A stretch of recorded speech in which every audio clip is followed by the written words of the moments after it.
Check पर बनी हुई 2 लाइन का क्या मतलब होता है? तो उसकी चीज़ की हम बात करने वाले हैं। डिजिटल बैंकिंग के दौर में भी बड़े पेमेंट के लिए चेक की अहमियत आज भी कम नहीं हुई है।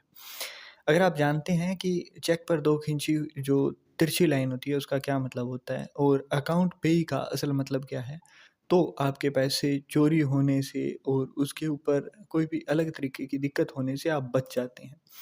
अब यहाँ पर मैटर ये करता है कि आपने 2 लाइन खींच दी है, उसका होगा क्या?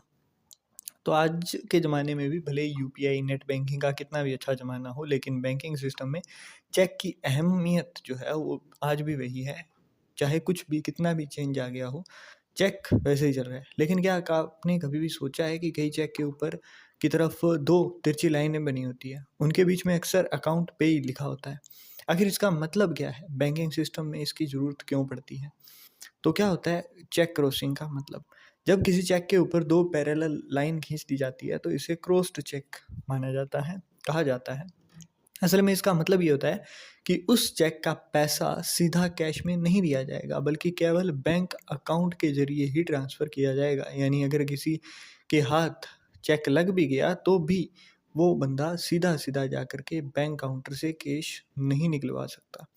अब अकाउंट पे ही का मतलब क्या है? अगर चेक पर 2 लाइनें खींचकर उनके बीच अकाउंट पे लिख दिया है, तो इसका मतलब है कि अब और ज़्यादा सख्त हो गया है ये सीन कि इस स्थिति में पैसा केवल उसी इंसान के बैंक अकाउंट में जमा किया जाएगा जिसका नाम चेक पर लिखा होगा। कोई दूसरा व्यक्ति उसे अपने अकाउंट में जमा नहीं करवा सकता है। असल में इससे फ्रॉड और गलत पेमेंट का रिस्क काफ़ी कम हो जाता है। यही कारण है कि आज ज़्यादातर कंपनियाँ, बैंक, सरकारी संस्थाएँ अकाउंट पे चेक ही जारी करती हैं।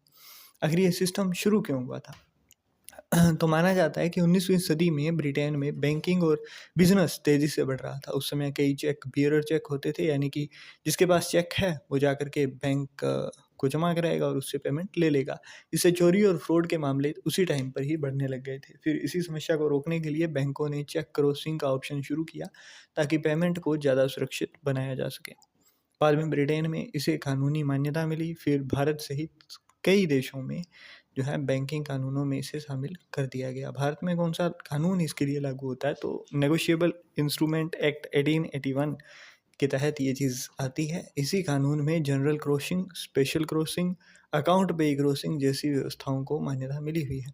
जनरल क्रॉसिंग का मतलब होता है कि सिर्फ़ 2 लाइनें खींचिए, इसका मतलब है भुगतान केवल बैंक अकाउंट में किया जाएगा। 2 लाइनें खींचकर किसी खास बैंक का नाम लिख दिया तो मतलब यानी कि अब पैसा उसी बैंक के ज़रिए क्लियर होगा।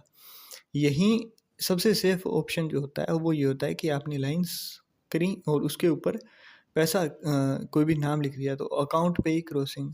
अब यहाँ पर क्या है ना कि जिसका नाम है सिर्फ़ और सिर्फ़ उसी के खाते के अंदर ही पैसा जाने वाला है।